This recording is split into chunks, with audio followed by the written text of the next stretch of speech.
The conservative projections right now, just for Bitcoin, are over 100,000 by the end of this year. Some analysts are saying this is going to be towards 1 million just on the valuation. And there's multiple reasons for that. Welcome to the Elevate Media Podcast with your host, Chris Anderson. In this show, Chris and his guests will share their knowledge and experience on how to go from zero to successful entrepreneur. They have built their businesses from scratch and are now ready to give back to those who are just starting. Let's get ready to learn, grow, and elevate our businesses. And now, your host, Chris Anderson. All right, welcome back to another recording of the Elevate Media Podcast. This is an exciting one because my podcasting journey started back in 2019. Podcast was named something different back then, and we've rebranded along the way with just how the direction of business has gone. But we brought back a guest that was one of my first, I think one of the first 10 I had on the show. And, you know, back then talked about emergency response and strategies with that and what he did as a career and his background. And today, though, I'm calling him the crypto king. Not that, you know, just because of he's found major success with the crypto markets and he's kind of built out this strategy and criteria to be successful with it. And, you know, whatever side of the fence you are with crypto and all that, still tune in and just, you know, be open-minded to things and hear from him because he's going to share his strategy. He's going to share what he's done. And he's a good guy in general. You can trust what he's saying with it.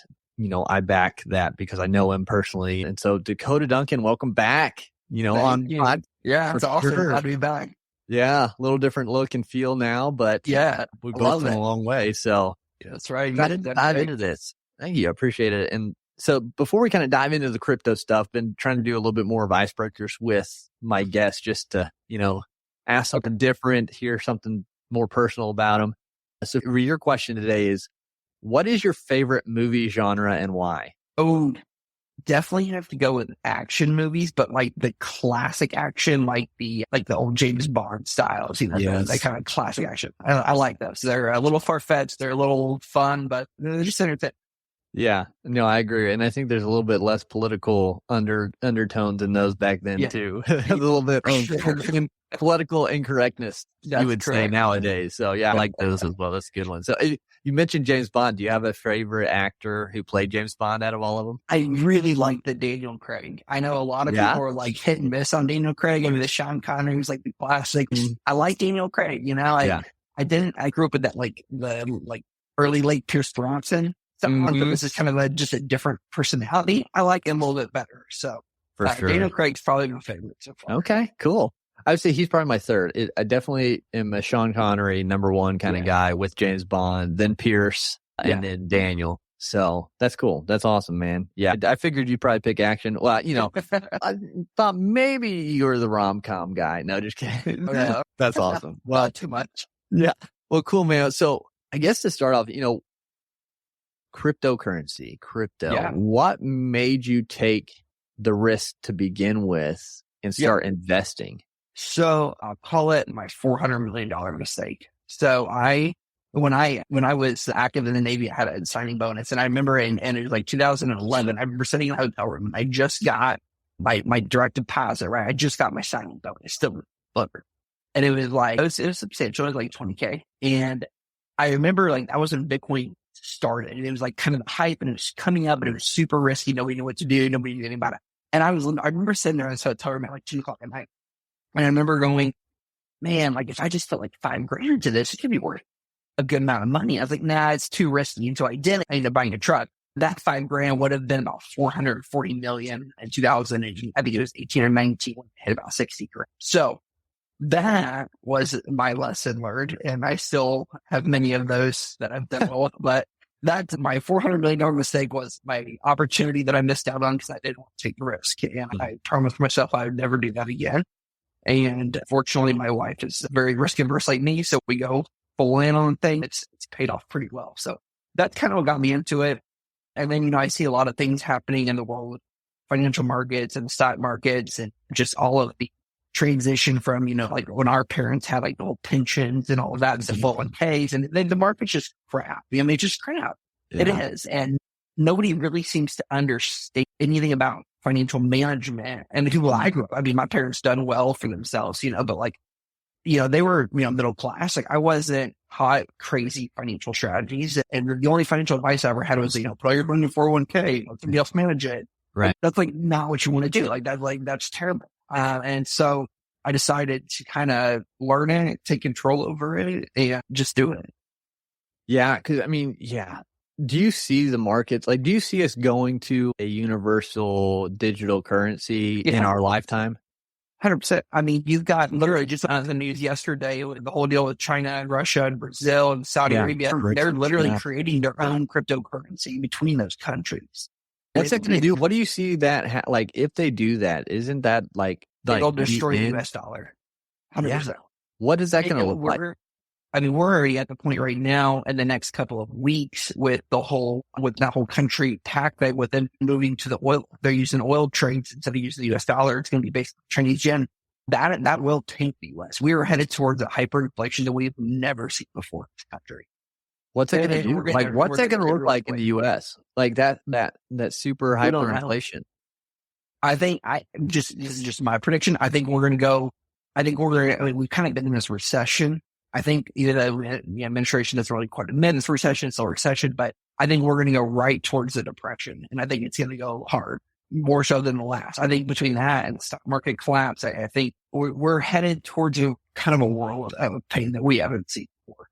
Yeah. Because, you think people, got their homes, people have debt, people have student loans. Like, what's that? Like, have you done research in that? If we were to go into that kind of hyperinflation, into depression type thing, what does that do to people who are overextended and have this debt that they can't pay back? Or do they just... Well, on top of that, you can't go to the bank and take out your money. I mean, we see the banking run that happened in the past week and a half. And I think everybody understands the kind of fractional banking system that we operate on. I mean, you can't go and pull out your savings in cash. Can't do it. I mean, I've seen many guys that have tried to go and pull 50, 60 grand out and the bank couldn't give it to them. Right. I mean, that's just sad. But we're there. And I think we're already there. When the entire U.S. financial system cannot extend the amount of cash that you have in your account to you at a reasonable amount, I'm saying reasonable, like under 100 grand reasonable, that's kind of concerning. I mean, that's really concerning. Yeah. Do you think if we enter into this hyperinflation state, this depression, do you think that's the stepping stone for the U.S. to say, hey, we're going to step in with this universal bank and digital currency to quote unquote save the day? It could, but the problem is that, governments, especially in the US and Canada right now, some in Britain, mostly US and Canada, are going through major restrictions. They're trying to control crypto. They're trying to add all these restrictions and add all of these protective measures to protect you, which in reality is just, they don't want to challenge the existing system that they need. You have all these people that are moving towards crypto. And, we saw this about 2 years ago where Visa, Amex, MasterCard, they don't support or allow you to use their cards for any crypto exchanges whatsoever. You can't use it for an exchange. You can't use it to buy crypto. You can't anything. So they completely cut that out. And now you've got banks that are doing the same thing. And banks that are now reporting. So most people in the US hold a interest-bearing account. When you have an interest-bearing account, although it's garbage interest, like 1% or 2%, whatever year, that requirement requires the banks to then submit that to the, so now banks are now, the FDIC, they're now submitting, individuals that have cryptocurrency exchanges in their checking accounts. So it's kind of becoming this war of regulation in order to keep the traditional financial system in place and to keep kind of the competition down. It's to, they're limiting and restricting how they interact with the crypto markets. And to the point now they're coming up with their own crypto exchanges. I think it was Bank of America just released like a month ago that they were going to develop their own crypto currency, and they did. But it's funny, there's a precursor. So they were the first ones to really hit the restrictions hard because they've been planning to do this. So they hit all this restriction. You couldn't interact with cryptos. You couldn't do exchanges, all these things. And then they also do a lot of lobbying for congressional laws on regulations as well. And then they turn around and come out with their own crypto exchange. Like, I think it was like 3 weeks ago, they finally launched it. It's money and it's a market. And like with anything, with any financial system, there are going to be people that are going to do well. There are people that are not going to do well. And that's just kind of how it is. And I think folks not paying attention to what's going on is going to really put them in the not doing well part of this. Yeah. And that's kind of where I want to go with this. And again, people listening to this is obviously opinion. This is not financial advice. So seek out your own counsel through, your CPAs, things of that nature. So this is all opinion based information. But yeah, so say we go to that universal digital currency, like what would be a step you would take? So you've been super successful. I guess let's back up. You've been super successful in the crypto markets. What have you done to become successful in the markets? Like what are the steps you kind of took to get to where you are within crypto today? Yeah, I guess starting off, I really started looking at individuals that were doing really well. Got some individuals that were either doing day trades or they were investors. Kind of that network is your net worth deal. Mm-hmm. Really putting a lot of money into developing my network to develop network. I got in contact with some individuals that run large like affiliate programs and stuff like that. They do a lot of different exchanges. And I started following multiple people to see where the patterns were. I would see 3 or 4 of these, experts or whatever. And to me, in order for me to look at following an individual as a trader or whatever, they have to do at least $1 million in profit a year. That's what I look at as their success line. And so I started looking at 3 or 4 of those. And then I started looking at how they are investing their own funds or how they're, whether they're just doing affiliates and they're trying to get people to sign up for these accounts or they actually put their own money in. So that's kind of where I started. And then I started developing one after another. Once you start kind of like a snowball effect, right? Once you start getting into it and you start paying attention, you start diversifying. Like with crypto has risk just as any other market does. So diversification is key. But the longest time I had like all my eggs in 1, maybe 2 baskets and decided there was a hiccup scare with one of my accounts. I had $100,000 and I was at risk of losing. And, to me, that was like, crap. Like I need to diversify a lot quicker than I originally had planned to do. So then it just snowballed. And that's really kind of where it's going. And for me, like I said, I started novice, kind of just starting out doing this, maybe 1.5 years ago, 2 years ago. And now I've got, multiple accounts and doing like 30-40% ROIs per month on my returns. Gotcha. That's awesome. And, how do you even get started? Do you have to have a big amount of capital to get started investing? Can you start with a little bit and just grow it? How do you grow it? You can start a little bit. So for me, I don't mind taking a little bit of risk. I'm young enough I can kind of afford it. And a couple of years ago when the market started going to crap and everybody like lost a bunch of money in their retirement accounts, I lost like $90,000 on my 401k in like, I don't know, like 6 months or something ridiculous. So I actually pulled all my money out of my 401k and that's my investment. To me, that's what I invest with. And because I can't guarantee that money is going to be there when I'm 60 years old. I'd rather have multiple passive incomes coming in that cash flows and I don't have to, worry about it. I know that like $90,000 in loss, I made all that back in 3 months and then just kind of keep building from there. But I know people that actually manage a couple accounts for some folks and they start with, 3, 4, 5. That's usually how kind of where most people will start. Once you start doing that, you start to snowball and then it's like, okay, now I understand how this works. And it's like, I would never recommend anybody just say, here's all my money. Like you really need to know kind of what works and what doesn't work. So definitely starting off between that.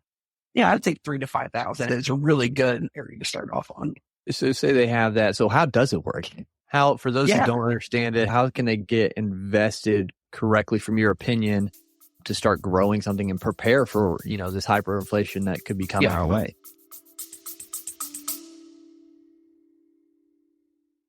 You love listening to podcasts, but have you ever thought about starting your own podcast? Maybe you want to build a brand, grow your business, or are looking for an excuse to talk about your favorite hobby. Whatever your reason for making a podcast, Buzzsprout is the place to start. Since 2009, Buzzsprout has helped over 300,000 people launch their own podcasts. Buzzsprout walks you step by step through the whole process and will give you powerful tools to start, grow, and monetize your podcast. Ready to get started? Click the link in the show notes to get our free step-by-step guide to starting your podcast today.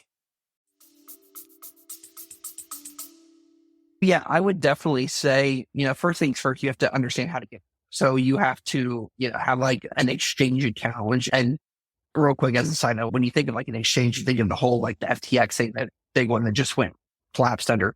And a lot of people lost a lot of money. Well, a lot of people actually kept money in the exchange. You should never keep your money in the exchange. That is literally like going to the counter at the airport when you change currencies, you change currency. It's an exchange, right? You know, it's not a thing. You don't want to keep your money in. But you have to have a couple of different accounts for that. So I always have 2 or 3 different exchanges. And then what I do is, I connect my personal or my business bank accounts to those. I can go in there, just buy US dollar to Bitcoin or Ethereum or whatever crypto I want to do. I do a lot of mine through Bitcoin because that's what a lot of investment platforms will take. You purchase your Bitcoin, there's some verifications you got to do, identity verifications and all that to, because of all the new regulations, which is not a bad thing. It's just a real pain. Yeah, it really is. So then you can purchase your Bitcoin through the exchange. You can do it all on your mobile phone. I have like a dual monitor situation that I like to do because I just think it's necessary at that point. And you can purchase your crypto that way. Now it's holding in your wallet, right? Your wallet on the exchange.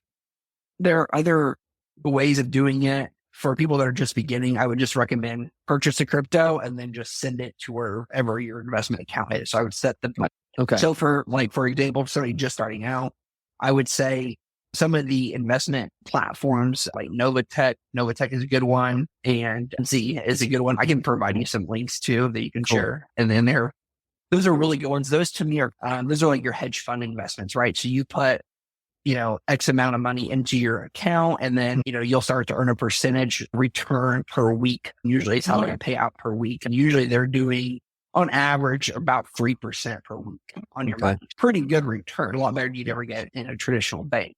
Right. And so those are good ones to hold kind of longer term. They're a little bit lower risk, lower, ROI. And then you get into some higher risk, I guess, higher ORIs. And, there's a multiple different platforms and they come and go. And really, you have to be aware of like the different platforms. There's, CMB, which is CoinMarketable. It's a big one that I run now that I do a lot with. You've got Alice is a new one. And these are different types of investment platforms. Right. You have like the hedge fund style investments. And then you've got other ones, which is called arbitrage. It's basically, it's using AI to buy and sell on different exchanges globally at a profit. The market in the US for a Bitcoin may be 24,000, but in Japan, the equivalent exchange is 24,400. Well, the AI system can go in and buy and sell those real quick and you make a $400 profit on those. And they can do this in, minutes, seconds. Yeah. So that has a lot to do with the technology. And for me, I like the technology aspect of this, right? So you look at blockchain, you look at all of that, Web3 and all this. For me, a lot of this is the foundation basis for AI development, which is what I like. So people have different reasons for getting into crypto. It's great to, counter inflation. It's great to make a little bit of money on. It's great to do all this. For me, I like the technology aspect of it and what it's becoming. You get into like smart scripts and contracts. It's like DocuSign is using cryptocurrency, technology, it's blockchain technology. I think for one, you have to understand why you want to do it, how much you can afford to, look at doing. And then from there, you want to know what your strategy is, right? If you're looking to kind of just make a little bit extra money here and there and preserve some wealth, I would go with more of that hedge fund type investment. If you want to diversify, go some high risk, high reward, and some low risk, low rewards, you could do that. There's hundreds of different platforms, and that's the problem. I think a lot of people get in trouble is like, oh, there's this new platform and it does, 2% per day returns. And then they send their, 20 grand or whatever to it. It runs for 6 months, makes up some money, and then the website goes offline. It's gone. So for me, I kind of have like my own internal checklist that I go through when I'm looking at a system, right? I want to know how long they've been in business. I don't usually do anything that's younger than 5 years of age. Okay. Some of them I will look at, but I'm not going to put a lot of money in there. So like if it's like they've been operational for a year, but they have great success and they've got, their registered business, their SEC registered, like all these things. Okay. But I'm only going to put like $5 grand in that account. Gotcha. You know what I mean? I'm not going to, right. So for me, longevity in the business, I like to know that I have direct contact either through my network or directly with like the CEO or the actual people that are running the system, which is kind of hard to do, in this environment. But if you follow some of these guys, and a lot of these are like affiliate programs, right? But when you start following them, you start paying attention, they can say, hey, we're actually doing this. We have this affiliate program. We actually have the CEO's contact. We're going to have a call with him so you guys can see it. Like, to me, those are things that I know. I know the person behind the desk that's running. So that's a big one for me as well that I always look at. And then obviously I want to just kind of do an evaluation on my risk. Everything on the blockchain is open, right? So I can literally go in and see every single transaction that's ever been done to know whether it has some legitimacy here. Okay. Yeah. And with it, so like you're putting money into crypto. What does that, like, how do you actually benefit from it? Obviously, yes, it can grow, but like, and you can transfer it back to US dollar if that's US dollars even here in the future or worse. I can put it to any currency. Any currency. Okay. So like, are there, well, I guess what I'm trying to say is, can you use it for anything right now? Or is it just kind of growing until like it's mandatory to use it? No, and that's personal preference. Like, I mean, they literally have debit cards for crypto. So your crypto could be on an online exchange like a normal bank, like your Wells Fargo bank, and have a Wells Fargo credit card, but you're buying with Bitcoin or cryptocurrencies instead of, US dollar. Those exist. I haven't done them yet. I know people that have, and they love them.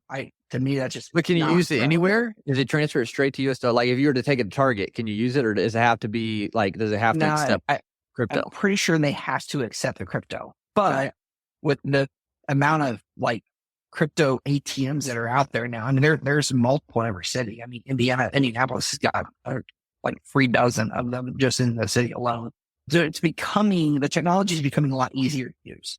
Okay. So you think of like the giants of exchange, like Coinbase. Coinbase is what 99% of people in the US and Canada will use for their exchange. That's what I use. That's what I have. Okay.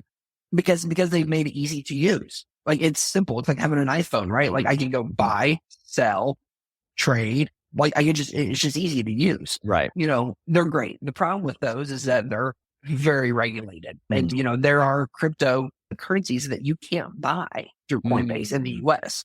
Now, if you have a VPN, you VPN to another country and you can work around them. There are some benefits to that. But for most people, it's not. Right. So and yes, there are people like there are car dealerships that'll take Bitcoin to buy a car. A lot of places are doing that now. Actually, that you can buy airplanes now. I think Golf Train will actually take a Bitcoin or a jet. I'm pretty sure they do. So it's becoming a lot easier to use. But for me, it's about growing my investment account. I'm just going to convert it back to dollars and dump it in my bank, just as a deposit in my bank. So that's kind of what I would do. Some people may buy and sell. I don't see the point in spending Bitcoin to buy a $20 item because that Bitcoin is probably going to be worth a lot more than $20 in the next 30 minutes when it goes up again. Right. Yeah. And and I think it's an interesting just where we are, like, in our time with it, because like, with the whole BRICS thing and the US dollar basically crashing and being just toilet paper and hyperinflation and, the talks of, the depression and things like that, like in a universal, if US was to make like a universal crypto type thing, people who have cryptocurrency already are more in a better spot. Yeah. Because they already have it, right? Yeah. Whereas if all your money's gone, that's what I'm saying. That's kind of if we were to crash, and this is all hypothetical, the thing, if the US dollar goes to pot and we're basically in depression and we're coming out trying to get in crypto. How do people even get into it? They don't have money. They can't get it out of the bank. Like, is it going to be where the government comes in and says, hey, here's a universal allowance almost that you get AI? Like, it just blows my mind what it could turn into. I would be incredibly surprised if the US, let alone the US government, was even competent enough to do something to that scale in that short amount of time. I mean, they're just now getting their hands around trying to regulate it. They can't control it or anything. And that's what I'm saying. Like, it's kind of a now, and at this point, when you're looking at this, it's not a matter of, hey, now is the time. I'm 5 years behind the time already because it's already gone. It's already going there. That's kind of, the situation. And so is it too late? Do we even bother getting into it now? Or definitely not too late, but we should have been doing this. I mean, most people should have been doing this years ago when it was, and I mean, now, so right now, and I checked it this morning, and the Bitcoin price was like 24,000 and change. The conservative projections right now, just for Bitcoin, are over 100,000 by the end of this year. Some analysts are saying it's going to be towards 1 million just on the valuation of coin. And there's multiple reasons for that. One is because it's reached its capacity, can't be mined, or, the value of it is going to increase because of the demand, obviously, or supply is decreased, the demand's going to go up. You also have things like, the Russia Ukraine was a huge aspect on the market. It caused a huge change in the markets on crypto because a lot of that mining was coming out of Ukraine and Russia. It is, again, it's a tool, I would say. Cash on hand is always great if you can keep all your cash in your safe in your basement. I mean, you might be better off if the dollar actually holds its value and you have it. That's going to be great, but it's going to be kind of the best tool I think we have before we have to go back to like a bartering system of trading stuff for everything. That's really kind of the way I see it. And the US is so far behind in crypto, it's not even fun. I mean, other countries, Singapore, Brazil, some of these other countries crypto is it is their dollar. It is so commonly used that the majority of the people are using it. I just feel like, the US is really behind on this. Wow. Yeah. And it's like, I've been hearing more about the BRICS situation and the dollar. And I'm like, well, I got some tents. We'll be good. We'll be good to go and we'll just figure it out. But no, yeah. I mean, I guess to kind of wrap things up, like if you were to talk to someone, basically you're talking to me who's got some in crypto. I got a little bit in crypto, a little bit in savings. What would you say would be the next 5 moves that we need to make, next 3 to 5 moves to better our position going forward with what the economy looks like? Yeah, I would definitely, first and foremost, if you have crypto, great. If you want to add more, buy more, get it. If you don't have any, that'd be the first thing that I would say recommend. Even if you just buy it and hold it in your Coinbase account, which I wouldn't recommend doing, but if you did, you're probably better off than not having it at all. And then the next thing I'd do is I'd be looking at certain platforms you can invest with to kind of see those automated returns, those passive returns. My notion on this is that if I put 50 grand in and it runs for 6 months and I make, 75 or 80,000 in 6 months and then it goes away, I still made money. That's my philosophy on it. But I would definitely say, get crypto first. Look at that. Look at like a Novatech or the funds account. I'll provide you some links so we can share it too for some of those to look into. Those are going to be the ones you really don't want to do. They've been running longer. They're kind of the hedge fund investments. 3% a week on your money is a phenomenal return. I don't know any bank or even real estate, you're not going to get that kind of return on to the interest rate. So, those are great starters. And then once you do that, you can look at diversifying, right? You can look at some different programs. You can look at following certain people online. I would highly recommend doing that. I can provide you a couple of folks too that we can put on there as well for links to follow. These are guys that are invest for me. What I'm looking at, these individuals are people that have at least 7 figures, 8 figures probably in returns. Some of the people that I work with a lot, I mean, they're doing $1 million a month in profit, which is insane, right? And they're like 25 and they're traveling all over the world doing, crazy stuff, just living their best life. They also have a lot of risk and they'll be the first to tell you like, oh yeah, I lost $500,000 this year, but I made 3.5. There's a way out. So for me, those would be the first few steps you gotta get some crypto. You gotta know what to do with it. You gotta put it somewhere. And then from there, you can continue to kind of evaluate your own strategy, whether you want to aggressively build or whether you just want to kind of preserve your money or whether you just want to diversify a little bit of money or however you want to do it. I have a few people that I'm actually managing some of these for them because they're like, I don't know anything about this. Yeah. Just like, here's some money, go do this with me and just send me a check. I don't do those often. I don't like to do those, but I do a couple for some folks. So I'll be happy to, if we want to put them to my work email and if folks want to ask me specific questions or anything, I'll be more than happy to kind of, lend kind of advice I can.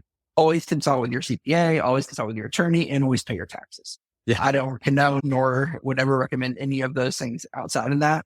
With cryptos, with all the new regulations, it is for the first time in years becoming a taxable thing. I actually had to pay taxes this year. I had to submit my FIME or my reports and everything for it. Exchanges like Coinbase and stuff make that really easy to get those because they just literally have tax forms and it'll like automatically show all your transactions. You get into murky waters when you start running multiple exchanges or you're doing VPNs, other type of crypto. There's a lot of like shady things that people can do. And I think a lot of folks, especially like older folks, always think of crypto like, oh, you're doing something illegal.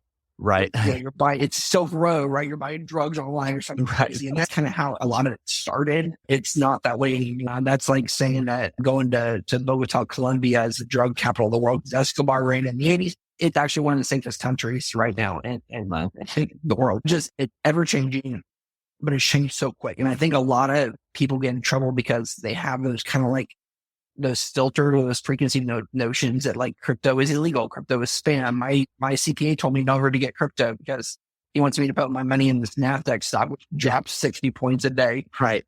So I think you have to really understand yourself, your risk tolerance, what you're willing to do, what you're not willing to do before you even consider buying into any crypto or getting into crypto at all. You really kind of have that understanding for you. But if you ever need more evidence right now and you look around the world, this is the time. Yeah, it learns some time, that's for sure. But this has been a really intriguing, insightful learning conversation for me and Dakota. I've appreciated your time and everything you've shared today. So we'll definitely leave links that Dakota mentioned in the show notes and also a way to get in contact with Dakota if you want to learn more or want to contact him. So again, Dakota, thanks for being on Elevate Media Podcast today. Thanks for having me. Thank you for listening to the Elevate Media Podcast. Don't forget to subscribe and leave a review. See you in the next episode.